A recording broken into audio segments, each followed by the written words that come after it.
दोस्तों, आज की वीडियो में हम एक ऐसे हुक्मरान की औलादों की तलाश में निकलेंगे जिसने इस्लामी तारीख के सबसे बड़े और सबसे दर्दनाक वाक़ये करबला को जन्म दिया। वो हुक्मरान था यजीद इब्ने मुआविया। सवाल ये है कि आज यजीद की औलादें कहाँ हैं? क्या वो जिंदा भी हैं या मिट चुकी हैं? और क्या यजीद की औलादों का उस सूफियानी से भी कोई रिश्ता है जो आखिरी दौर में हजरत इमाम मेहदी के खिलाफ जंग करेगा? चलिए इन तमाम सवालों का जवाब तलाशने के लिए तारीख के पन्नों को पलटते हैं और चलते हैं बहुत पीछे, करीब 1500 साल पहले। उस जमाने में जब अरब की रेत पर दो ऐसे भाई पैदा हुए जिन्होंने बाद की सदियों तक पूरी दुनिया की रियासत को, तारीख को बदल कर रख दिया। मौका था सन 430 ईस्वी का। जगह थी अरब का हिजाज इलाका। वहाँ पैदा हुए अब्दे मनाफ। इनका खानदान आगे चलकर कुरैश कबीले के नाम से मशहूर हुआ। अब्दे मनाफ के घर बहुत से बेटे हुए, लेकिन उनमें दो बेटे सबसे ज्यादा मशहूर हुए।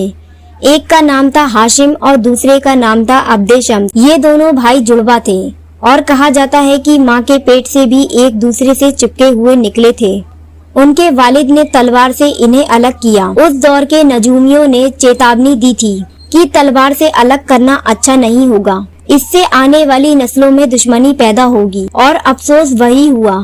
अब्दे शम्स और हाशिम की इस दुश्मनी ने आने वाली नस्लों को बांट दिया। हाशिम की नस्ल को लोग नेक, दरिया दिल और परहेजगार समझते थे। इन्हीं की नस्ल से आगे चलकर हजरत अब्दुल मुतल्लिब पैदा हुए, जो आखिरी पैगंबर हजरत मोहम्मद सल्लल्लाहु अलैहि वसल्लम के दादा थे।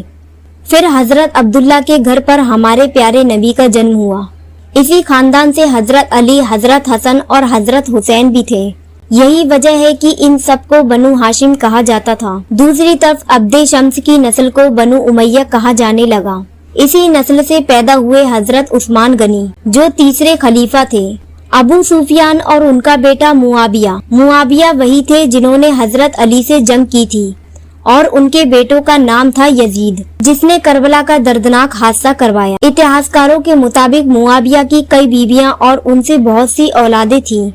मुआविया की एक बीबी थी मैसून, जो बुनियादी तौर पर ईसाई कबीले बनु कल्ब से थी। इन्हीं के घर यजीद पैदा हुआ।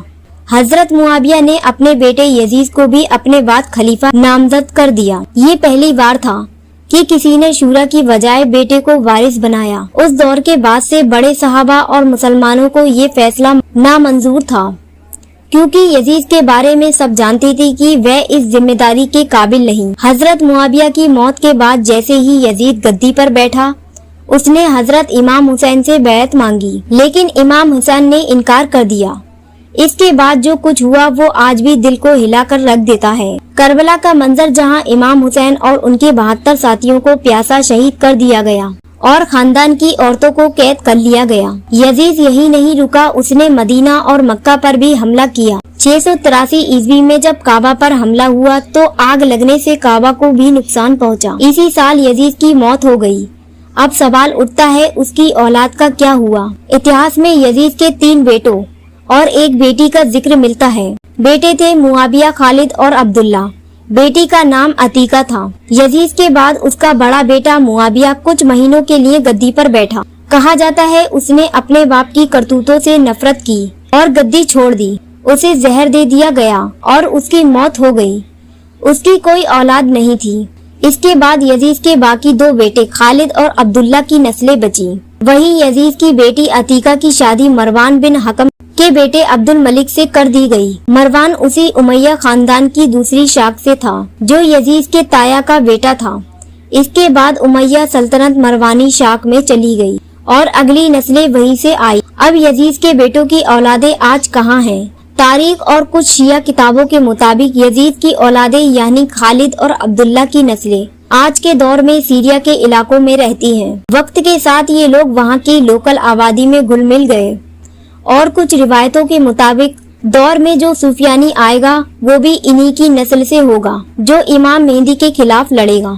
अब बात करते हैं उमैया खानदान की उस दूसरी लाइन की, जिसमें मरवान बिन हकम और उसके बेटे अब्दुल मलिक आए। इस शाख की नस्लें भी आज दुनिया में अलग अलग जगहों पर मिलती हैं, क्योंकि 750 ईस्वी में अब्बासी खिलाफत के कायम के बाद बनु उमैया की हुकूमत गिरा दी गई। अब्बासियों ने बदला लेने के लिए बनु उमैया के शहजादों को चुन चुन कर कत्ल किया, मगर कुछ लोग जान बचाकर भाग निकले और दुनिया के अलग अलग कोनों में जा बसे। मिसाल के तौर पर आज के दौर में सूडान में कुछ कबीले दावा करते हैं कि वो उमैया के आखिरी खलीफा मरवान की नस्ल से हैं। स्पेन में भी कुछ लोग अपने को मरवान के पोतों की नस्ल से बताते हैं।